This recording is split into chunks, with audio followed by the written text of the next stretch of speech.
Black sky, black sky.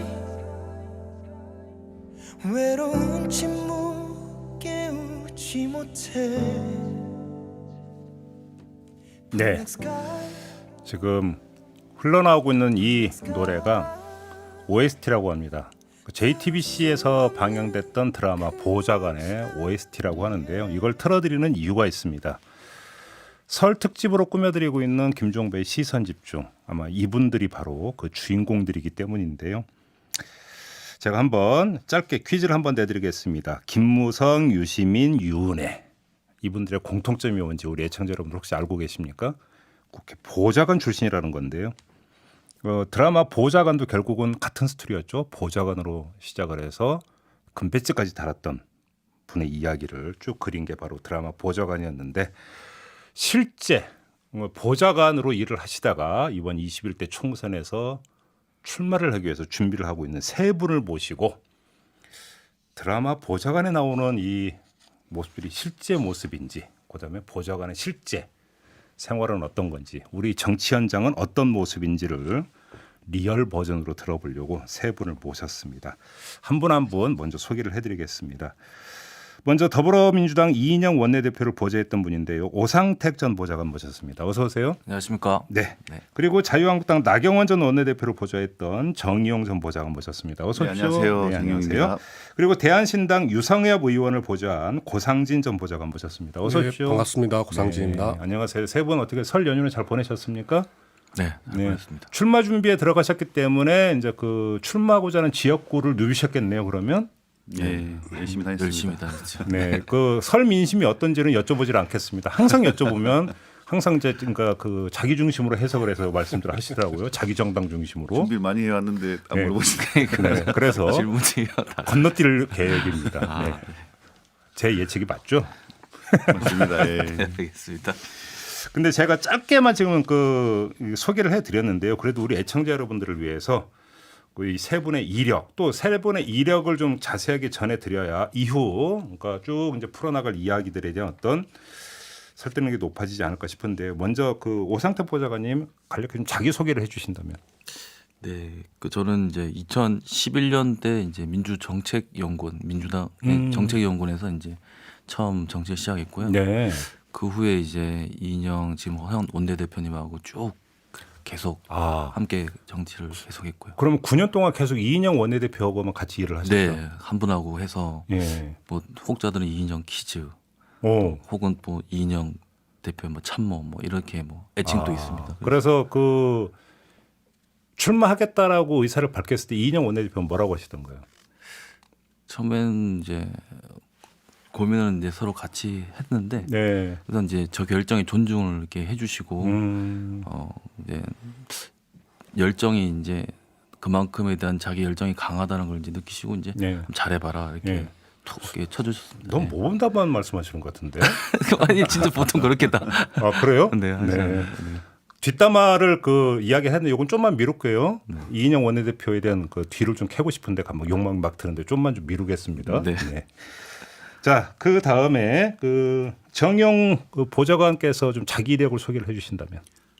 예, 저는 경북대학교 정치외교학과를 졸업했습니다. 네. 정치외교학과 졸업하고 2000년에 이제 이수성 총리님이 이제 고향이 이제 경북 저희 칠곡군 같은 고향입니다. 아 예. 이수성 총리께서 이제 국회의원 출마하셔서 이제 낙선을 하셨는데 네.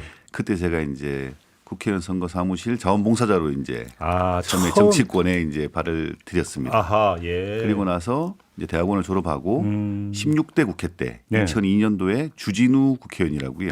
경북 성주고령 국회의원 이제 비서로 네. 이제 여의도 공식적인 이제 첫 발을 내딛었고, 그리고 있다가 이제 이분이 이제 17대 이제 출마를 안 하셔가지고 예. 제가 또 기업에 가서 한정 KDN이라고 공기업에서 한 9년 정도 근무하다가 다시 이제 김항식 총리님께서 서울시장 나오신다고 하셔서 예. 당내 경선할 때 또 총리님 이제 그때 사무실에 예. 수행비서로 제가 이제 자원봉사 참여했다가 아하. 정몽주 대표님한테 안 되셨어요. 예. 그래가지고 이제 나경원 의원님이 730 보궐선거 2014년도에 네, 그렇죠. 하실 때 그때 이제 참여를 해서 선거를 이기고 예. 보좌관 갔다가 예. 그다음 이제 19대 때죠. 그 20대 총선 치르고 이제 이철우 지사님 지금 그 경북지사. 예, 경북지사님 이제 선거를 하고 예. 경북도청에서 이제 지사님 경제특별보좌관으로 근무하다가 예. 이제 출마하려고 나왔습니다. 그러면 지금 두 분이 대비되시는데요? 그렇죠. 예, 참 저 송원석 의원님 보좌관도 했습니다. 오상택 보좌관님은 계속 이인영 원내대표하고만 계속 같이 일을 해오셨고 네. 반면에 정의용 보좌관님은 여러 분을 네.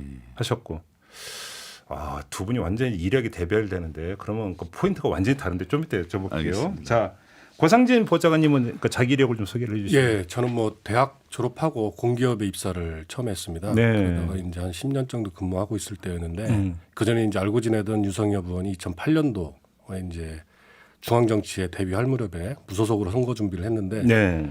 그때 뭐 40대 중후반이었으니까 유성엽 의원이 굉장히 그 포부도 크고 네. 굉장히 멋진 표현으로 저를 말씀을 하시더라고요. 뭐라냐면 같이 한번 새길 새로운 세상을 만들어 보자. 예.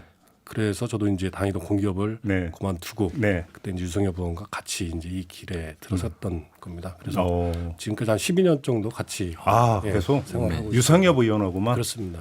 그래요? 2대 1인데요 지금? 원맨데. 그러면 9년 11. 12년. 자, 그럼 세 분께 공통 질문부터 좀 하나 드려볼게요. 지금 이제 그 보좌관 생활을 이제 마무리하시고 총선 출마를 준비하고 계시잖아요. 보좌관 생활을 마무리하는 소회가 궁금한데 시원한 게 큽니까? 섭섭한 게 큽니까? 우리 오상택 보좌관님. 시원, 섭섭 두 개 다 있는 거 아닌가요? 그래서 그래요? 네. 이제 사실 보좌관 이제 소위 말하는 보좌진이란 보좌관 이 일들은 이제 어쨌든 한 의원의 이제 스텝으로서 일을 하는 거지 않습니까? 근데 이제 거기서 이제 아예 새로운 네. 또 하나의 또 도전 그리고 또 이제 혹은 이제 지역구 출마자들 같은 경우는 그 지역구의 또 대표성을 가져가는 일을 하고 있기 때문에 예. 그 스텝으로서의 일과 또 하나의 대표성을 가진 사람으로 이 두 가지의 버전은 완전히 다른 버전이라서 그렇죠. 예, 좀 시원하고 또 섭섭하고 다 하지만 또 새로운 도전 설레이고 뭐 이런 두 가지 양면들 다 가지고 있는 것 같아요. 네. 정영 보좌관님은 어떠세요? 저도 보좌관님 말씀처럼 섭섭한 마음은 없는 것 같습니다. 근데 이제 해보고 싶은 꿈에 다가선다는 막 시원한 이런 게 있고요. 오히려 설레임. 설레임. 그리고 진짜 한번 제대로 한번 예. 해보고 싶다. 한번 예. 보여드리고 싶다. 예. 보좌관 출신은 진짜 잘한다. 네. 이런 걸 한번 보여드리고 싶은 그 설레임이 좀 많은 것 같습니다. 고상진 보좌관님은 어떠세요? 어차피 이 길은 뭐 저는 정해져 있었던 길이라고 생각을 합니다. 그렇기 때문에 뭐 시원하거나 섭섭하거나 이런 개인적 감정은 없고요. 이제 네. 앞으로 펼쳐질 일들에 대해서 네. 조금 설레이기도 하고 두렵기도 하고 오호. 또 호기심도 가고 그렇습니다. 예, 벌써 출마 준비를 많이 하셨던 것 같아요. 다들 모범답을 많이 하시고. 네, 네, 알겠습니다. 이제 본격적으로 보좌관의 세계, 정치의 세계, 여의도를 한번 좀 들여다봤으면 좋겠는데 우리 애청자 여러분들 아마 궁금한 게 상당히 많으실 겁니다. 저희에게 문자 참여를 통해서 질문 주시면 제가 좀 대신 질문 드리도록 하겠습니다. 샵 8001, 샵 8001로 보내주시면 되는데요. 이 문자의 경우에는 짧은 글은 50원, 긴 글은 100원의 정보 이용료가 부과된다는 점 참고하시고요. 유튜브로도 함께 하실 수 있습니다. 유튜브에 들어가셔서 김종배의 시선집중 검색하시면 바로 뜨니까 구독과 좋아요 버튼 눌러주시고 댓글로 여러분의 질문이나 의견 남겨주시면 함께 하도록 이렇게 하겠습니다. 자, 본격적으로 이제 좀 들여다봐야 되는데요. 저희가 이제 이 특집을 시작을 하면서 드라마 보좌관의 OST를 틀어드렸는데 거기 나온 내용을 중심으로 한번 좀 몇 가지 좀 여쭤보겠는데 그 전에 드라마 보좌관은 좀 어떻게 좀 애청하셨습니까? 보셨어요? 열심히 봤는데 네. 근데 왜 한숨을 쉬십니까? 아니 다는 못 봤습니다. 네. 죄송한데. 리얼 버전하고 좀 거리가 있었습니까? 비슷한 부분도 있고 네. 좀 틀린 부분도 있는데 그건 네. 이제 차차 이제 얘기하는. 그래요? 그럼 제가 바로 한번 좀 질문 몇 가지만 좀 한번 질문 드려볼게요. 첫 번째, 의원을 협박하는 보좌관이 존재합니까? 정영 보좌관님? 실제 제가 그 이정재 장태준이죠. 네. 장태준 보좌관 같은 경우는 이제 정적을 제거하는 수단으로 자기 이제 모시는 의원님의 상대방의 이제 약점을 가지고 이제 공격을 하고 네. 그랬던 걸로 기억이 납니다. 네. 근데 저희가 이제 보좌관 하면서 우리 정적을 제거하기 위해서 뭐 그렇게까지는 제가 뭐 본 적이 없는 것 같고요. 근데 이제 좀 안타까운 일이지만 본인이 일했던 의원실의 의원님을 상대로 이제 그만두고 나서 오호. 이제 하는 뭐 그런 제보하고 뭐 이런 것들은 조금 뭐 그러면 이제 자기가 모셨던 의원의 비리를 제보를 한 경우가 있었습니까? 그런 꽤 있죠. 그 뭐 예전에 뭐 아 얼핏 기억이 나는 것 같기도 하고. 그 뭐 저 뭐죠?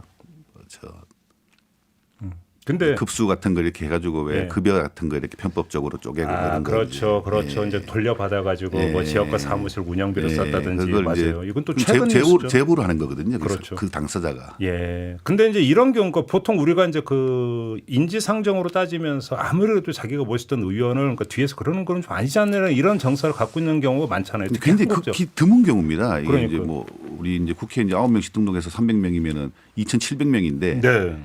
계속 또 바뀌는 사람까지 고려한다면 1년에 수천 명인데 그 중에 극히 일부가 이제 그런 걸 하는데 그건 사실 뭐 제가 볼 땐 조금 뭐 그러면 그 이제 맞지 않다고 그 보죠. 그만두기 전에도 의원하고 그 사이가 상당히 안 좋았다고 일단 추측을 해야 되는 겁니까? 마지막 그만두는 순간에 안 좋았다고 보여지죠. 예. 역시 끝이 좋아야 된다. 맞습니다.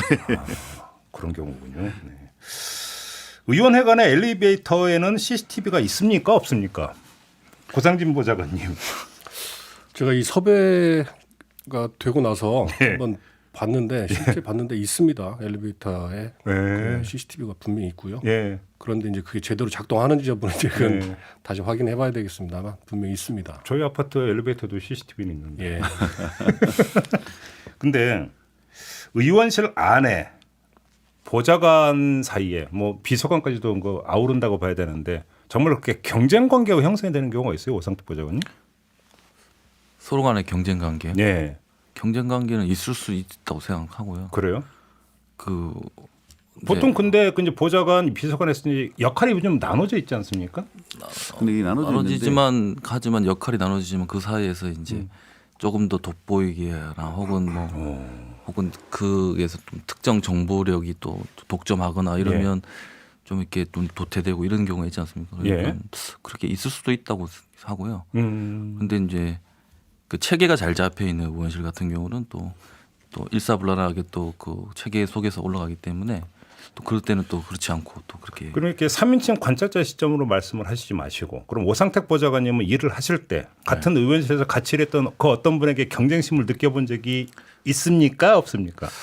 경쟁심은 그러니까 저희 같은 경우는 이제 딱 파트가 나눠져 있기 때문에 네. 정책 그다음에 뭐 정무 나눠있기 때문에 그렇게 뭐 겹치는 부분이 많이 없어요. 그래서 그 사람의 그 파트에 대한 전문성 그리고 그 부분에 대해서의 그 능력치에 대한 최도 극대화시키기 때문에 네.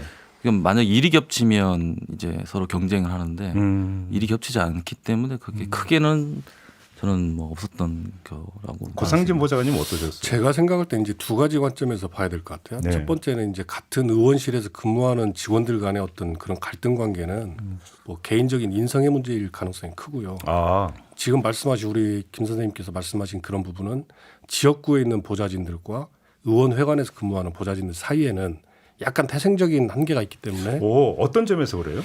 지역구에 있는 분들은 대부분이 이제 공신이라는 생각들을 가지고 있습니다. 이분들은 자기들이 선거에서 열심히 해가지고 의원을 당선을 시켰기 때문에 그런 생각을 이분들은 하고 창업 있어요? 공신이라는 생각들이 좀 있죠. 어허. 그런데 이제 나중에 예. 국회에서 근무하는 보좌진들은 이제 직업 공무원 비슷하게 의원이 필요에 의해서 전문적인 지식이라든지 노하우를 좀 도움받기 위해서 채용한 그런 보좌진으로 생각하기 때문에 예. 약간 관점의 차이는 좀 있습니다. 아하, 그러다 보면 그래요? 네. 그러다 보면은 이제 지역에 있는 보좌진들과 네. 국회에서 근무하는 보좌진들 간에 간혹 보이지 않는 신경전이 좀 있을 수는 있습니다. 정영 보좌관님 공감하세요? 저 말씀에? 네, 굉장히 뭐 공감이 가는 말씀이고요. 예. 그렇지만 이제 저 같은 경우는 이제 나경원 의원님 보좌관 할 때는 죄송합니다. 예. 이제 서울이 이제 지역구 동작이었습니다. 네, 국회하고 동작까지 20분밖에 안 걸립니다. 예전에서. 그렇죠. 이렇게 한꺼번에. 이제 다 같이 막 섞어서 일을 합니다. 이렇게 하다 보면 지역구하고 예, 그 인원이 이제 9명밖에 안 되기 때문에 이게 이제 회사로 따지면 대기업이 아니라 중소기업, 소기업이지 않습니까? 예. 그러니까 업무가 계속 중첩이 막 됩니다. 이게. 예. 그럼 지역구에 민원으로 왔던 거를 입법을 만들어야 되고 민원으로 왔던 걸 예산을 확보해야 되고 그렇다면 서로 간에 약간의 좀 이렇게 미스매치가 발생할 수 있습니다. 그러면 사람이 필요해도 나하고 일하는 이제 후배가 또 필요하고 이제 네. 직원이 필요한 거고 예. 그러면 의원님한테 이제 서로 간에 이제 건의가 하는 거죠. 저한테 사람을 주셔야 됩니다.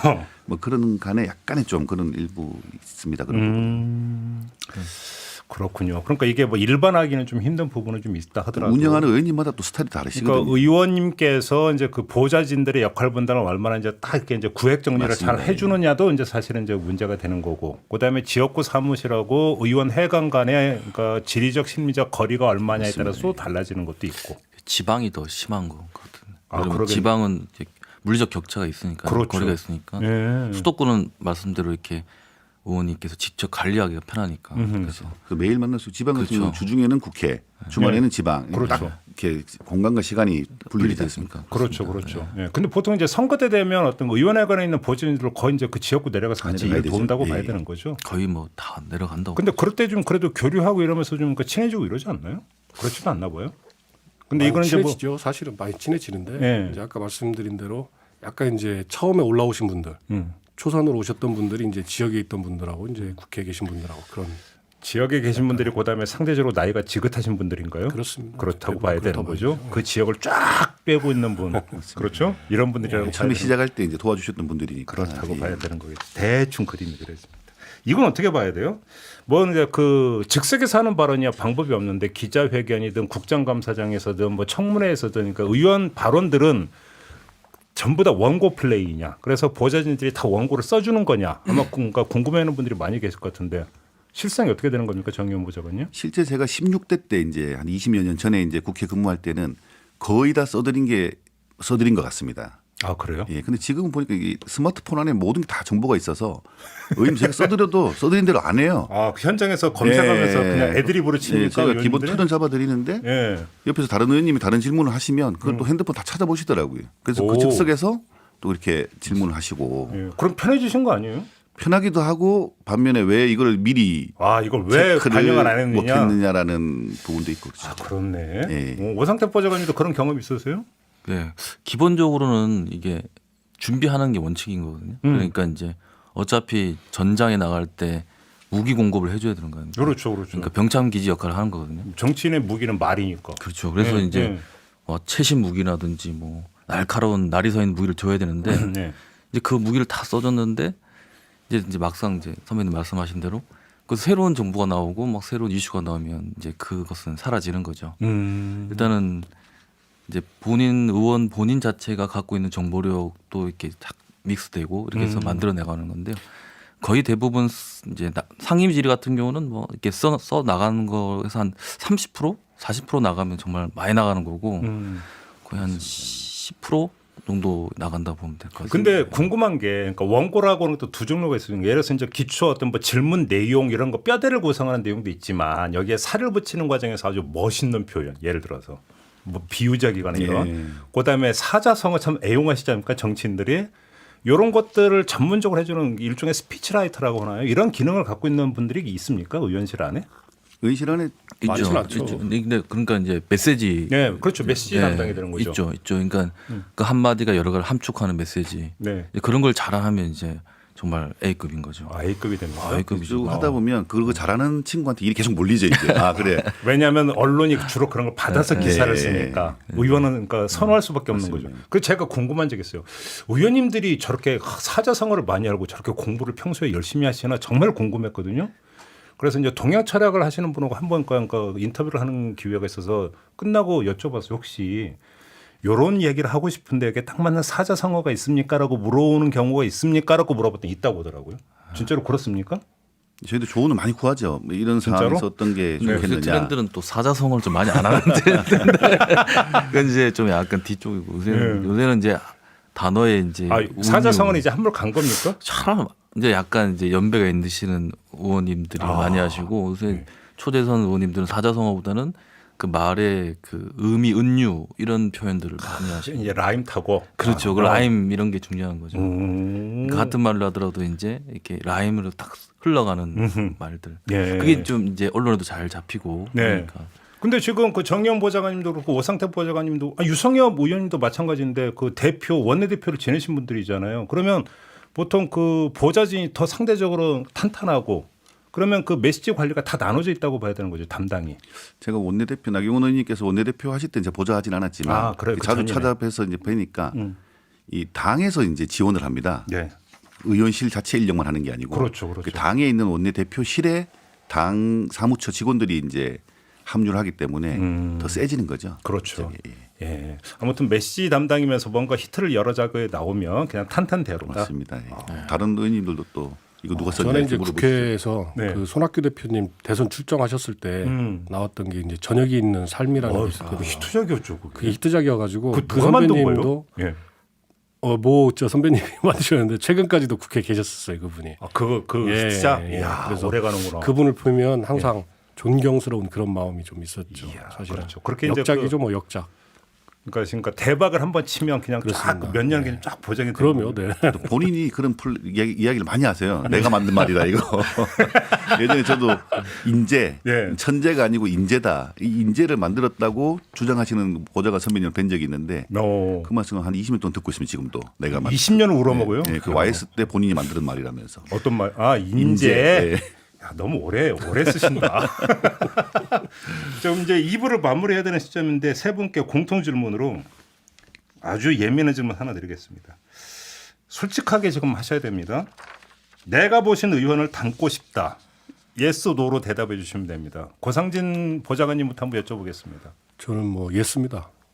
그리고 이미 많이 닮았다는 영혼이 그 담긴 거 얘기고. 맞죠? 예, 뭐 당연히 그렇고요. 네. 이미 뭐 많이 젖어 있다라고 그렇게 표현들을 많이 하시더라고요. 목소리도 비슷하고 오호. 하는 투도 비슷하고. 오히려 예. 싱크로율이 높아지고 좀 있다. 그런 것 같습니다. 예. 오, 그래요? 예. 어떤 점에서 그렇게 그러니까 닮고 싶다고 생각하세요? 유성엽 분이 굉장히 투박하시거든요, 표현이. 그런데 굉장히 진정성 있는 그런 모습이 있는데 네. 굉장히 좀 투사적인 이미지가 보여지는데 사실은 그 지역 구민들에게는 굉장히 또 겸손하세요. 그래서 그런 부분들은 제가 꼭 담고 배워야 될 점이다라고 생각을 하고. 예. 정의용 보좌관님.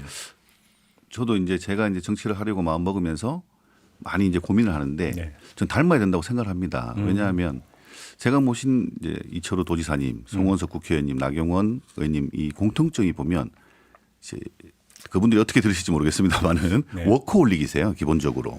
공통점이라니까 다 닮고 싶다는 말씀이시죠? 야, 네. 또 뭐 본다 아니 그 중에서 네. 열심히 하는 분 워커홀릭. 이 아. 국민의 세금으로 일하는 국회의원들인데 열심히 해야 된다. 진짜 쉬지 않고 일해야 되는 게 국회의원이다. 이제 그 부분은 진짜 꼭 담고 싶습니다. 제가. 네. 오상태 보좌관님은 한 분만 모셨기 때문에 이인영 원내대표만 모셨기 때문에 궁금합니다.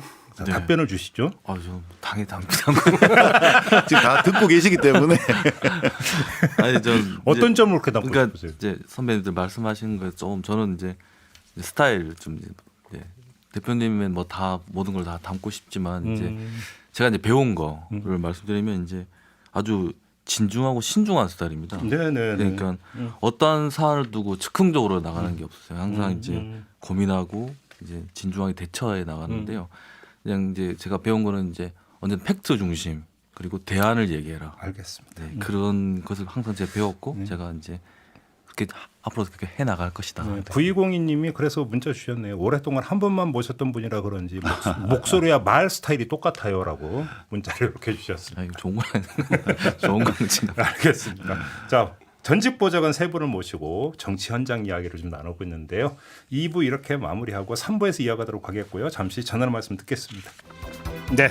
김종배의 시선집중 3부의 문을 열도록 하겠습니다. 앞서 2부에서부터 저희가 설 특집으로 보좌관들 21대 국회의 이정재는 바로 나다 이런 제목으로 보좌관의 세계에 대해서 이야기 나누고 있는데요. 함께 하시는 세 분 다시 한번 소개를 해드리겠습니다. 대한신당 유성엽 의원을 보좌해왔던 고상진 전 보좌관, 자유한국당의 나경원 전 원내대표 등을 보좌해왔던 정의용 전 보좌관, 그리고 더불어민주당 이인영 원내대표를 보좌했던 오상택 전 보좌관 세 분과 함께 보좌관의 세계, 국회의 세계 이야기 나누고 있는데요. 많은 분들이 지금 문자로 세 분께 좀 질문을 주고 계시는데요. 뭐 다 소환을 할 수 없지만 한 분 한 분께 좀 질문을 좀 드려야 될 것 같습니다. 일단 6505님이 국회의원 특권에 대해서 어떻게 생각하시나요?라고 세 분께 좀 질문을 주셨는데요. 특권을 둘러싼 논란, 더 나아가서 국민적 비판이 많지 않았습니까? 고상진 보좌관님 어떻게 생각하세요? 글쎄 뭐 이 국민들께서 생각하시는 특권이라는 게 여러 가지가 있겠습니다만 좀 네. 겉으로 보여지는 허례허식이라든지 뭐 의전상의 특권 이런 것들이 주를 이루겠지만 네. 이제 그 중에서 또 면책 특권에 대해서 말씀하시는 분들이 있더라고요. 네네네. 면책 특권은 이게 이제 의사 일정 과정에서 한 발언에 대해서 형사소출을 금지하는 이제 그런 특권인데 네. 사실은 면책 특권이 굉장히 중요한 겁니다. 이게 이제 말은 특권이라고 하지만 어떻게 보면 야당으로서 할 수 있는 얘기들을 이제 해야 되는 그런 상황에서는 피치 못하게 보장을 해줘야 되는 네. 예, 그런 의사권이라고 생각을 합니다. 그래서 그런 것까지 특권으로 규정하기는 조금 무리인 것 같고 우리 정치 발전을 위해서 반드시 네. 필요한 거고 나머지는 뭐 많이들 지금 해소됐습니다. 제가 18대 때 처음 갔을 때는 의원 전용 엘리베이터도 있었어요. 의원들만 다니는 그 타고 보좌관은 못 합니까? 못 합니다. 예. 아니 그런데 보통 이제 수행비서도 그 같이 못 합니다. 다니 예. 수행비서도 못 타요? 네네네. 예. 그냥 의원들만 타고 다니는 그런 이제 엘리베이터가 의원회관에 있었는데 네. 지금은 이제 뭐 그런 것들도 없어졌고요. KTX도 이게 거의 다 뭐 공짜로 타고 다니는 게 아니고 이런 것들은 전부 다 출장비 처리를 하는 거기 때문에 예, 뭐 그런 어떤 의전상의 특권은 많이 해소가 됐다. 네. 다만 이제 중요한 요체로 생각되는 네. 반론이 나올 것 같은데요. 뭐 기름값, 간식비까지 나온다는 보도가 있어요. 그런 게 아닙니다. 간식비 이런 거. 아닙니까? 예. 네, 개인 간식비는 아니고요. 네. 뭐 회의비나 뭐 이제 그렇죠. 이런 식이 특권이 아까 우리 고 원장님 말씀하셨습니다만은 예전에 진짜 그 의원용 엘리베이터, 예. 일반용 엘리베이터 달랐습니다. 예. 그러니까 의원용 엘리베이터가 비어 있음에도 불구하고 사람들 그걸 못 탔어요. 빨간 카페트 딱 깔려가지고. 네. 그 출입구도 의원님들만 가운데 문으로 다니고 보좌진들은 옆문으로 다니고 일반인도 옆문 다녀야 되는데 예. 이건 다 없어졌습니다. 예. 빨간 카펫이면 워킹도 했나요? 워킹. 농담이고요. 네. 예, 그래서 특권들이 많이 없어지고 있는데 그래도 국민들 눈높이에나 부족한 것 같다. 네. 근데 계속해서 이제 특권을 내려놓고 국민 속으로 들어가야 될 것 같습니다. 그래요. 그래야지 물론이죠. 이제 예. 근데 이건 어떻게 봐야 됩니까? 지금 사실은 세 분에게도 아주 직결되는 문제가 있는데요. 6365님이 질문 주셨는데 국회의원 보좌관을 하다가 출마를 하게 되면 공천 때 가산점이 있습니까? 아니면 경선에 어떤 플러스 알파라도 있는 겁니까? 라는 질문을 주셨는데 이게 아주 핵심적인 문제인 게 지금 이제 공천 국면에서 인재 영입을 계속하고 있잖아요. 영입 1호, 2호 이렇게 했는데 보좌관 출신은 지금 본 적이 없어요. 근데 왜 그러면 보좌관 출신이 여러 인지도 궁금하고. 제가 말씀드려야 되겠습니다. 예. 제가 이제 중앙당에다 이제 한번 물어봤더니만 왜 보좌관 출신에 저 같은 인재가 있는데 영입을 하지 않느냐라고 했더니만 같은 식구가 무슨 외부 인재냐 내부 인재지. 그러니까 내부 인사를 뭐 영입을 하느냐 열심히 해서 이제 우리가 다 알고 있는데 열심히 해봐라 이런 얘기 있고 자유한국당 같은 경우는 보좌관 출신한테 이제 가산점을 줍니다. 30%. 아, 줍니까? 예. 총선 기획단에서는 발표를 했고 아직까지 이제 공관위에서는 뭐 발표가 안 된 걸로 알고 있는데 네. 그리고 이번에 지난주에 발표된 걸 보면 경선 비용하고 그 경선 그 공천 심사비도 보좌진은 면제를 일부 50% 감액을 하는 걸로 제가 알고 있습니다. 아, 그래요? 민주당은 어때요? 민주당은 저기 보좌관은 가산점은 잘 모르겠고요. 일단 당직자 가산점 있는 걸로 제가 알고 있고요. 그래요? 그래서 이제 말씀대로 이제 인재 영입에 대해서는 저는 사실 좀 좋다 생각하는데요. 예. 그 당의 그 쇄신이라든지 예. 혹은 뭐 전략적 포인트에서는 이제 인재 영입을 통해서 당이 이제 활력을 가하고 대중성을 확보하는 거 좋다 생각하는데 네. 그 또 지적 많은 대로 이게 좀 약간 분리해야 된다. 인재 영입 트랙이 있어야 되고 인재 발굴 트랙도 있어야 육성 된다. 발굴이 있어야 돼. 그러니까 당에서 혹은 당에서 키워지고 교육받고 그렇죠. 훈련받은 사람을 이제 발굴하는 예. 그런 트랙도 있어야 된다. 그러니까 대학생이나 뭐 청년이나 그러면 당에서 이제 기여하고 또 그들에게 헌신하고 했던 친구들이 있습니다. 예. 그리고 뭐 보좌진들도 있고요. 예. 다 포함됩니다. 근데 그런 분들을 이제 인재를 발굴해서 다시 또 키워주고 당이 또 만들어주는 그런 이 두 가지 투트랙 전략이 필요하지 않는가. 그 중요한 점을 제기를 해주는 네, 저는 인재 영입도 필요하지만 인재 발굴이나 인재 육성도 필요하다. 그 두 트랙으로 그렇죠. 이제 당이 좀 접근해야지 않는가라는 게 제 이제 요즘 보면 국회의원실에서 이제 인턴 모집을 하잖아요. 인턴에 응하는 친구들 보면 자기 스펙 관리용도 있지만 어떤 그러니까 그 젊은 그 청년들 같은 경우는 정말로 정치를 하고 싶어서 그러니까 밑바닥에서부터 한번 그 경험하고 싶어서 이런 그 포부를 밝히는 어떤 청년들이 많다고 하는데 지금 그 오상택 보좌관님의 말씀대로는 사실은 이렇게 밟아가면서 국회의원까지 가는 게 어찌 본다면 가장 좋은 바람직한 코스일 수도 있는 거잖아요. 근데 이런 것들에 대해서는 좀 상대적으로 소홀히 하고 있다는 것은 좀 귀담아야 되는 그런 지적 같은데요. 예, 저 동의합니다. 그 소유력 같은 경우는 막 10대 때부터 정당에 가입해서 이제 정치 훈련을 하는 거지 않습니까? 그러니까 30대 중반 막 이럴 때 이제 총리도 나오고 장관도 나오고 이렇게 밑바탕이 되는 거라고 생각을 하거든요. 네. 그 우리 같은 경우는 이제 그 육성을 해야 되는데 뭐 가다 보면 밖에서 그냥 좀 괜찮다 싶으면 데리고 와서 이제 영입도 이제 굉장히 장점이 있습니다, 확실히. 네, 있죠. 근데 이제 상대적으로 이제 그 당 내부에서 이제 키워오고 교육받은 친구들에 대한 박탈감이라든지 뭐 그런 것들을 좀 보듬어 줘야 한다고 생각하거든요. 그러니까 젊은 청년들이나 혹은 이런 대학생들이 이 정당에 대해서 기대하고 또 진입하기 위해서 그렇게 이제 자기들이 이제 헌신할 수 있는 그런 것들이 그리고 뭐 이게 어떤 자긍심을 줄 수 있는 그런 제도적인 뭐 이런 필요하지 않는가. 당은 이런 다 게. 다르지만 저희가 선거 때 그렇죠. 되면 각 당에서 선거를 이기기 위해서 다 헌신하고 희생을 엄청 하거든요. 그렇죠. 밤새 몇 달씩 그냥 뭐 밤새워가면서 일을 하는데 그 이제 헌신 희생이 결정적인 순간에는 조금 이제 취급을 못 받는. 그러니까 예를 들어서 이제 뭐 이번 총선에 이제 그 거의 유행 바람처럼 이제 일고 있는 게 청년이던데. 근데 사실 각 당마다 청년위원회 이런 조직이 있고 그렇지 않습니까? 여기서 또 뭐 청년 정치 아카데미, 정치학교 이런 것도 운영하고 이러지 않나요? 이런 걸 거치면서 영입되고 이런 게 오히려 선순환이라고 봐야 되는 거 아닌가요? 근데 지금 양쪽 정당 이제 민주당이나 자유한국당은 거의 뭐 그런 어떤 선순환적인 구조는 좀 경시하는 것 같아요. 그리고 지금 명망가 중심으로 그렇죠. 인재 영입을 하고 있는데 사실은 지방 의원 출신이라든지 보좌진 출신들은 이 의정 활동에 대한 경험이 충분하고 풍부하기 때문에 네. 의정 활동에서도 나중에 국회 진출해서도 굉장히 좋은 평가를 받고 있습니다. 최근에 이제 모 언론에서도 한번 심층 분석을 했는데 네. 36명의 국회의원이 지금 계시거든요. 20대 국회 때. 근데 대부분 그분들이 좋은 평가를 받고 있습니다. 아, 보좌관 그러니까 뭐 출신. 지방의회 출신이거나 보좌관 출신들. 보좌관 출신만 36명인데. 아, 보좌관 출신만? 예. 20대 여야 국회에서. 합쳐서. 예, 예. 오. 그런데 이제 그분들이 대체적으로 좋은 평가를 받고 있고 예. 또 그분들이 중역을 또 맡고 있습니다. 입각도 하시고 예. 또 당에서도 중진으로서 예. 그 역할을 하고 계시는데 오히려 영입 케이스들은 그런 경우로 이렇게 발전하는 경우가 거의 드뭅니다. 아. 그러니까 그런 걸 봤을 때는 좀 전에 우리 오상택 보좌관이 말씀하신 대로 예, 영입보다는 좀 발굴이나 육성 쪽에 저는 관심 갖는 뭐 게 발굴도 중요한 저는 영입도 중요한 두 가지를 다 해야 된다고 생각합니다.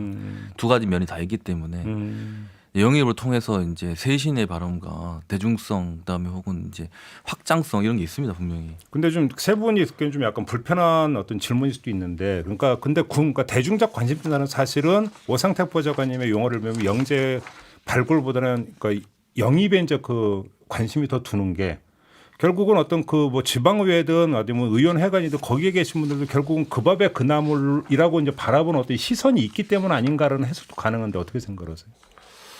실제 저희 내부적으로 제가 이제 후보가 되기 위해서 다녀보면 보좌관 출신이 못한다 이렇게 아 그런 평가가 나와요? 하는 분이 있더라고요. 근데 이번에 드라마 보좌관 덕분에 아. 그 부분이 굉장히 깨졌습니다. 아, 보좌관 출신이 진짜 이런 일을 하고 전체 국회의원을 서포트하면 잘할 수 있겠구나. 그래서 보좌관 출신 역량에 대해서는 이 드라마 덕을 굉장히 많이 본 것 같고요. 네. 근데 지금 말씀하신 것처럼 그런 이미지 부분, 그 나문의 그 밥, 이 부분은 일단 국회의원이 하는 일에 대해서 저희가 또 결국 같은 인물로 뭔가 바라보는 시각이 있잖아요. 그럴 수 있죠. 예. 그래서 그러니까요. 그런데 그걸 저희가 더 어필을 해야 될 것 같아요. 그러니까 딱 그렇게 비춰지는 모습뿐만 아니라 이면에서 어떤 일들을 하는지. 네. 예, 이분들. 예, 알겠습니다. 지금 설 특집으로 보좌관의 세계, 정치의 세계에 대해서 이야기 나누고 있는데, 자, 우리 애청자 여러분 궁금한 점 있으면 문자로 참여해 주시기 바랍니다. 샵 8001로 보내주시면 되는데요. 문자 참여는 짧은 글은 50원, 긴 글은 100원의 정보 이용료가 부과가 되고요. 유튜브에 들어가셔서 김종배의 시선집중 검색을 하시면 바로 뜨니까 여기 댓글로 남겨주셔도 됩니다. 바로 이 조금 전에 제가 드렸던 질문과 연결이 되는 이야기인 것 같은데 3192님이 이런 질문을 주셨어요. 자기가 모시는 분의 생각이 보좌관의 의견과 서로 다를 때 회의가 드는 경우는 없나요? 그럴 때에도 그냥 따르나요? 이런 좀 질문을 주셨고 더불어 모시는 분이 국민적 지탄을 받을 때 보좌관의 심정은 어떤지도 궁금합니다라고 질문을 주셨습니다. 어떤 분이 대답해 주시겠습니까? 사실 글쎄 저기 뭐 국민적 지탄을 받을 때는 굉장히 마음이 무겁죠 사실은. 네. 그런데 이제 그것은 뭐 정치인으로서 어쩔 수 없이 받아들여야 되는 숙명이고 빨리 그런 국면이 전환되기를 그렇게 바라는 마음이 있죠. 그리고 네. 또 여론이 그만큼 두렵다라는 거를 그때 또 느낄 수 있는 거니까 굳이 그게 뭐 나쁘다라고만 생각하지 않습니다. 그리고 이제 의견이 서로 다르다라는 것은 충분히 소통을 통해서 해소할 수 있고 네. 그럼에도 불구하고 저희가 이제 반대되는 말씀을 조언을 드려도 네. 의원께서 생각하실 때 아무리 생각해도 이게 맞는 것 같다 하면 그렇게 가는 거죠 뭐. 그렇게 해서 그래요. 결국 이제 그런 의원 뜻에 부분들은 따라야 되는 거고. 그럼요. 그리고 이제 대부분은 그 옆에서 조언을 해드리면 많이 수렴을 하시고도 있습니다. 그러면 의견 차 이렇게 이제 뭐 자주 크게 충분히 발생하는 건 아니고. 그렇습니다. 예. 오상택 보좌관님 경험은 어떠세요? 일단은 근데 말씀하신 대로 이제 모든 책임은 의원이 지는 겁니다. 그렇죠. 그러니까 그의 의견과 그의 그 생각을 존중하는 건 당연한 겁니다. 이제 책임을 의원이 다지기 때문에 예민할 수밖에 없고 그에 대한 정보에 대한 혹은 이제 확신 이런 것들에 대한 것이 많이 있지 않습니까? 그런 네. 걸 받고 싶어 하는 거죠. 그 의견 대립이 생길 수도 있는 건데 네. 그때는 아주 충분한 토론을 통해서 거기서 이제 내용을 합의를 하고 그리고 의원이 확신을 했을 때 네. 오케이 했을 때 그건 나가는 겁니다. 예. 그때는 책임은 다 의원이 다 지시는 거기 때문에 거기에 대한 큰 문제는 뭐 거의 없다고 보고요. 네. 지탄받는 분은 말씀대로 보좌관의 입장에서는 지탄을 받더라도 그분을 에 대한 것을 이제 그분에 대해서 조언과 혹은 그 지탄을 벗어날 수 있도록 뭐 그런 대책을 마련하는 그렇죠. 게 그 자기의 본업이기 때문에 그렇죠. 그렇죠. 거기에 대해서 예. 크게 뭐 근데 신경 쓰고 그러지 의원님이 않을 심기가 안 좋으면 좀 불편하긴 불편하잖아요. 엄청. 그거는 이제 시기가 안 좋은데도 불구하고 뜻이 다르다고 계속 우길 수는 없죠, 사실은. 그렇죠. 그 결국은 이제 마지막 판단의 영역은 의원님들이 하는 거고 저는 최대한 거기에 제기될 수 있는 문제점, 부작용 이거를 이제 계속 설명을 하는 거거든요. 네. 근데 그럼에도 불구하고 그 부작용이 있는데 본인의 판단이 그렇다 그러면 그 판단을 존중할 수밖에 없는 게 보좌진의 한계인 거고요. 그렇죠. 그리고 뭐 국민이 지탄을 받는다는 게 이 하다 보면 지탄을 받을 때도 있고 칭찬을 받을 때도 있고 이게 민심의 흐름이라는 게 계속 정치가 움직이지 않습니까? 예. 그 지탄을 받을 때는 참 가슴이 아프지만 또 그걸 또 반면 교사로 삼아서 또 다시 이제 국민들의 지지를 올릴 수 있는 방법들을 끊임없이 연구를 하죠. 네. 심기보자는 뭐 소폭 10잔이면 끝납니다. 소폭 10잔. 아, 10잔씩이나? 아유 많이 드시네요. 10잔이면 적당하죠. 아, 그래요? 예. 아, 적당하다. 예. 제가 과하다도 아니고. 제가 이제 이렇게 국회에서 보면 네. 이제 국회를 이제 오래 하시는 보좌님들 보면 네. 이렇게 옳은 말을 굉장히 기분 좋게 소프트하게 얘기해요. 예. 아, 그게 그게 스킬이겠네요. 그분이 스킬인 거예요. 그러니까 아니되옵니다라고 그냥 정면에서 들이받으면 안 되는 거고. 근데 굉장히 그거를 옳은 말을 굉장히 기분 좋게 얘기 만드는 그게 이제 아주 이제 국회 생활 오래 하시는 선배님들의 그 그렇죠. 그리고 아, 가급적 노하우죠. 그 노하우. 노하우 가급적 생존인 것 노하우가 같습니다. 이제 부작용들을 대부분 언급을 해야 됩니다. 음. 근데 지나고 나서 왜 그런 부작용이 있는데 네. 그걸 생각을 못했냐라는 질타받으면 안 되기 때문에 뭐 제가 모신 분만 아니라 모든 보좌관들이 그런 고민 다 같이 하고 있죠. 아, 그래요? 그러면 여기서 한번 다각적으로 그 저희가 이 부탁드립니다. 비전의 어떤 그 노하우를 좀 하나씩만 좀 이렇게 좀 풀어주시면 안 될까요? 정용 보좌관 어떤 경험이 있으셨어요? 부작용에 대해서요. 아니요, 그러니까 직원인데 네. 고원이고 직원인데 아주 듣기 좋게 그래서 관철시킨 경우가 있었습니까? 그러니까 갑자기 안 떠오르니까. 제가 실패의 경험이 더 많기 때문에 아, 그럼 그런데 실패는 더 좋아요. 제가 적은 거 있었죠. 나경원 의원님 모실 때 일인데요. 그때 나경원 의원님이 이제 민원의 날을 매주 하셨어요. 매주 토요일마다. 오. 그래서 이제 주민들은 편하고 좋은데 네. 직원들이 조금 힘들어하는 게 좀 있어서 그렇겠죠, 당연히 제가 민원의 날이면. 예, 네. 의원님한테 조금 횟수를 좀 줄이자. 그래서 2주에 한 번 정도 하시면 어떻겠느냐. 오, 그 대신에 시간을 길게 하면 되지 않느냐 예. 했는데 뭐라고 그 하시던가요? 판단이 그래도 매주 같은 시간 같은 장소에서 어허. 문이 열려 있다는 게 예. 주민들한테 네. 또 좋은 거 아니냐. 잠깐만 그 얘기 듣다 보니까 갑자기 궁금한데 보좌관들은 주 5일 근무제가 없나 보군요. 매주 토요일에 한다고 하니까. 그 저희는 각오를 하고 있죠. 토요일, 일요일이라는 거에 대해서. 아, 왜냐하면 근무 환경이 상당히 열악하시군요. 그래 이제 일반적인 잣대는 될 수 없는 것 같아요. 그렇죠. 국민의 세금 먹고 일하는데 더 열심히 해야죠. 갑자기 또 그렇게 말씀을 피해가시고. 근데 뭐 일을 많이 그러니까 이제 여기 국민여러분도 좀 이제 조금은 이제 아시면 이제 보좌관이나 국회의원님들 거의 쉬는 날 거의 없습니다, 진짜. 열심히 하죠. 열심히. 그렇죠. 휴일이 거의 월화수 금금금입니다, 진짜. 그 국장감사 기간 되면 거의 뭐 집에 못 들어간다면서요? 거의 집에 거의 안 가죠. 새벽 3, 4시 집에 가는 건 뭐 다반사할 거고요. 그러니까요. 네. 그래서 이게 욕도 하고 이제 그 싸우는 모습에 이렇게 실망하시고 정치 혐오를 생기시는 건 맞는데 또 속살에 들어가 보면 예. 아침 조찬 모임부터 시작해서 그 밤늦게까지 이제 쉼없이 이제 일을 하고 있고 뭐 이제 국정감사나 국정조사나 뭐 이렇게 등에 큰 어떤 일들이 생겼을 때는 거의 뭐 전업을 거의 저는 개인적으로 국회의원은 아침은 무조건 혼자 먹으면 안 된다고 생각합니다. 가족들하고 또 뭐 중요하지만 외부 전문가를 만나든 조참 모임. 예, 조찬 다른 뭐 동료 의원님들하고 하든 같은 당에 하든 다른 당의 의원님들하고 하든 계속 끊임없이 만나고 정보를 듣고 주민들을 위해서 뭔가 역할을 근데 지금 했습니다. 국정감사 얘기 잠깐 나왔으니까 그 많이 알려지긴 했지만 한번 확인하고 싶은 게 국정감사 끝나면 그 보좌진의 그 대폭 물갈이가 있는 경우가 많다. 왜냐면 한 건을 못한 경우는 의원이 화가 나가지고 보좌진을 갈아버린다는 이야기가 많이 있는. 속칭 여의도 인력시장에 선다는 이야기했던데 맞습니까? 뭐 솔직하게 말씀해 주셔야 됩니다. 네. 그게 보통 보면은 이제 첫 번째 국회 당선되시고 첫 해에 그런 경우가 많더라고요. 초선의 그러니까 첫 해. 이제 공신들이 이제 많이 오게 되는데 네. 이제 공신들이 왔는데 네. 다른 의원님들은 막 이렇게 중앙 언론에서 보도를 하고 집중을 하는데 사실 선거 공신들이 이제 그런 스킬에 떨어질 수가 있거든요. 그렇다 보면 이제 그때 좀 변화를 주는데 이렇게 우리 두 분 같은 거 오래 근무하신 분들은 이제 그걸 다 넘기신 거잖아요. 뭐 이제 시장이 열린다 그런 표현 쓴 어떻게 잘 아시네 그런 표현을 어디서 전문이 서로가 못 그러니까 의원님이 내보낸 경우도 있지만 보좌관들이 이거는 내가 이제 안 맞다 처음이니까 이제 처음에 그래서 세팅 보좌진 입장에서 저 의원하고 도저히 일 못하고 뭐 이럴 수도 있죠. 그런 사람들이 많습니다. 예. 그런 그렇죠. 사람들이 많습니다. 그럼 이제 자진해서 이제 그만두는 예, 경우도 있고. 그런 경우들이 많습니다. 그 첫 해에 그런 경우가 많죠. 그래서 저희 의원실에서는 이제 그런 경험이 없었는데 이제 아주 힘든 상임위가 있잖아요. 그러니까 상임위도 다 이렇게 다 다르거든요. 근데 그렇죠.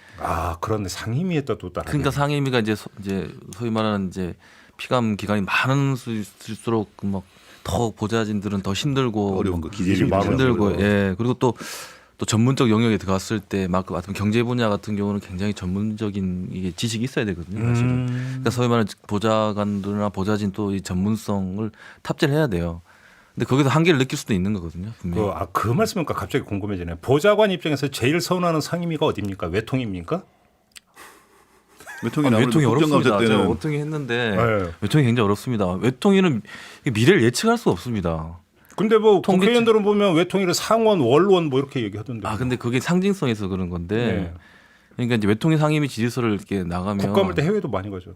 그거는 이제 해외 대사관이 있으니까 꼭 갈 수밖에 없는 상황인 거죠. 대사관이 있으니까. 여당 원내대표님 보좌관 그러니까 네. 근데 외통위는 이게 이제 예를 들어 통계치 같은 게 이런 게 있어야 되는데 이 북핵 문제라든지 뭐 그렇죠. 이게 외교 사안 문제들은 이렇게 예측하기 힘들잖아요. 오히려 감사거리를 뽑아내기가 더 힘든 게 외통위. 그렇죠. 외교는 힘듭니다. 그럼 어느 상임위가 제일 좋습니까? 솔직히 그 이제 선배님들이 뭐가 또 돌려요. 아니, 저기- 고상진 변호사님은 제가- 경험해 본 바는 어떻습니까? 그래도 가장 좋은 데는 그래도 농해수위가 가장 좋습니다. 왜요? 거기는 여야가 없거든요. 그렇죠. 우리 여야가 당 없기 중에 때문에 그 농촌당이라고 있다는 그렇습니다. 얘기를 좀 뭐. 그래서 이제 뭐 여당이든 야당이든 농업과 농촌을 생각한다는 것은 다 같기 때문에 정쟁이 제일 적은 정쟁이 곳이 적습니다. 네. 굉장히 그럴 수도 있겠네. 굉장히 가족적인 분위기입니다. 거기. 설득력이 있네요. 예. 저도 그래요? 그 부분은 그냥 동의합니다. 그래요? 그리고 뭐 이게 다 이게 해주는 거잖아요. 저희가 이제 해서 같이 고민하는 거기 때문에. 네, 문제가. 네, 네. 뭐 사실 편하기는 외통위가 좀 편하죠 보좌관들. 변화되잖아요, 지금. 외국 나갔을 때 안 계신- 이제 안 계신 시간이 뭐 계시니까. 그거를 뭐 부인하진 않는데 네. 이제 뭐 하여튼 피감 기간이 작습니다. 그 확실히 그러니까 아무튼 상임위는 피감 기간이 적을수록 좋다. 적을수록 일이 적다. 의원님들이 또 지방으로 가실수록 그렇군요. 그다음에 지금 MBC 비니로 양금숙님이 아주 그 날카로운 질문을 보내주셨는데 청문회 할 때 질문들이 의원들마다 겹치던데 보좌진들 간에 소통을 하시나요? 이런 질문 중 이게 특히 같은 당 보좌진들끼리 의원들끼리도 이제 그 역할 분담하고 이런다는 얘기는 있었는데 보좌진 간에 이렇게 사전 교통 정리가 안 됩니까? 질문 내용 이게 이런 잘 거에 안 대해서. 되죠. 왜냐하면 히트를 쳐야 되는데 예, 히트를 쳐야 언론이 집중을 받는데 이걸 공유해 버리면은 경중이 있지 않습니까? 그래서 지금 사실 이건 우리 거야라고 탁 이렇게 했는데 먼저 오픈되는 야당은 경우도 이제 있고. 그렇게 이제 히트를 치길 바라는 거고 여당은 디펜스니까 그렇죠. 근데 요즘은 그러니까 의원님들끼리 좀 공유를 많이 하시더라고요. 그래서 이제 순서를 이렇게 하자. 오, 그래요? 진짜 여당은 또 다를 것 같은데. 그러니까 여당은 이제 디펜스 그러니까 이제 야당은 어쨌든 이제 공격이니까 히트를 생각하시는 거고 네. 이제 여당은 어쨌든 청문회에서 그 청문자가 이제 공적 공무를 수행 잘 할 수 있도록 뒷받침해 줄 수 있는 그런 뭐 디펜스 역할을 잘 하니까 약간의 그런 정보 공유를 하죠. 저희들도 그렇죠. 저희는 하죠. 그러니까 예. 보통 원내 대표단에서 그러니까 역할 분담 이런 거 안 그러니까 뭐 안 내려옵니까? 그까지는 뭐 그 정도까지는 아니고. 그러니까 그 청문회는 그 이제 그 해당 상임위에서 이렇게 그 간사단 뭐 이런 데서 근데 뭐 이제 이렇게 하다가 매뉴얼처럼 내려옵니다. 이렇게 당에서 정리를 해서 내려오는데 그건 다 오픈돼 버렸지 않습니까 이미. 그러니까 우리 또 새로운 걸 해야 그렇죠. 의원님을 좀 네, 돋보이게 할 그렇죠. 수 있으니까요. 3177님이 또 질문 주셨습니다. 의원들 간의 학교 동기 친한 관계지만 여야로 갈라지면 싸우고 욕하고 하던데 사적일 때는 어떤지 궁금해요라고 질문 주셨습니다. 사적인 자리에서는 회의 끝나면 서로 친해진다는 보도는 몇 번 있었습니다. 언제 그랬냐는 듯이 언제 싸웠냐는 듯이 맞습니까? 네, 대답들을 사적으로는 다 그 사적인 인간적인 측면들이 많죠. 네. 근데 이제 꼭 학교 동문 사회 아니더라도 네. 저희가 2016년도에 유성엽 의원이 교문위원장을 하셨어요. 네. 그때 이제 최순실 정유라 사건 뭐 그 핵심이었는데 당시 유명했던 말이 그때 이은재 의원님의 사퇴하세요였거든요. 사퇴하세요. 근데 사실 이은재 의원님이 이제 사적으로 또 유성엽 위원장 만나시면 서로 농담을 잘하세요 두 분이. 그게 참 웃기는데 이제 카메라가 돌아갈 때하고 돌아가지 않을 때하고는 네. 좀 다른 부분들이 없지 않아 있습니다. 그렇죠. 그런 얘기 많이 있더라고요. 근데 저는 오히려 이게 낮에는 싸우더라도 밤에 소통하는 게 진짜 많아져야 된다고 생각을 하거든요. 맞습니다. 이 갈수록 지금 저희가 막 이게 갈등 분열 이게 문제인 거지 않습니까? 여야가 지금 대치 전국으로만 가는데 이 활성화돼야 된다고 생각합니다, 진짜. 맞습니다. 저희가 젊은 사람 들어가서 낮에는 싸우더라도 밤에는 진짜 소폭을 마실 수 소폭 있는 열정. 그런 분위기도 왜 보고 자꾸 소폭을 왜? 정치를 복원해야 된다. 알겠습니다. 시간이 이제 거의 다 됐는데요. 좀 마지막으로 공통 질문을 좀 이렇게 드리고 마무리를 해야 될 것 같아요. 우리 세 분은 또 이제 총선 출사표를 던지신 분들이기도 한데 내가 총선에 출마해야 되는 이유임과 동시에 그러니까 내가 국회의원 되면 이 구태만은 꼭 없애고 싶다. 뭐 같은 이야기일 수가 있을 것 같아요. 그래서 한 30초 정도씩밖에 시간을 못 드릴 것 같은데 우리 고상진 그러니까 배우장관님부터 좀 말씀해 주시겠어요? 그 정치라는 게 이제 학문적으로는 사회적 자산의 권위 있는 배분이라고 이렇게 표현들을 하지 않습니까? 예. 그런데 오늘날 우리 국회를 보면 양극단에서 all or nothing의 국회가 지금 토착화되고 있습니다.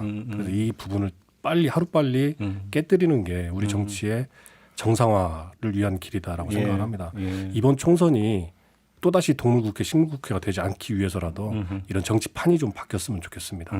알겠습니다. 정용 보좌관님. 예, 저도 지금 이 갈등과 분열의 정치를 끝내야 된다.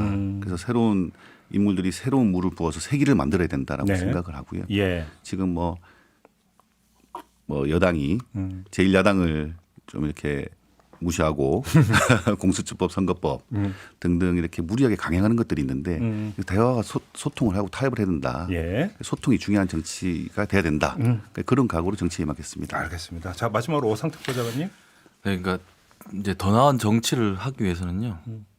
개인의 그 각 정당이 당리당략에 함몰되면 안 되는 것 같습니다. 그러니까 민생이 우선이고요. 네. 그리고 국민이 우선이라 생각합니다. 그래서 그 기반 아래서 협치와 대화 그런 근본적으로 열려 있어야 된다. 그런 정치 꼭 뭐 저는 하도록 하겠다. 이런 알겠습니다. 말씀하겠습니다. 많은 분들이 당부의 말씀도 보내주셨는데 8162님은 보좌관님들의 도전 정신과 설레임, 초심을 잃지 말고 새로운 정치의 주역이 되시길 바랍니다라는 의견 주셨고요. 6372님은 새로운 정치가 필요합니다. 보고 배운 정치가 진영 정치가 되어서는 안 됩니다라는 의견을 주셨습니다. 이걸 세 분께 전해드리면서 마무리하겠습니다. 고맙습니다. 오늘. 열심히 하겠습니다. 감사합니다. 건강하십시오. 네. 고맙습니다.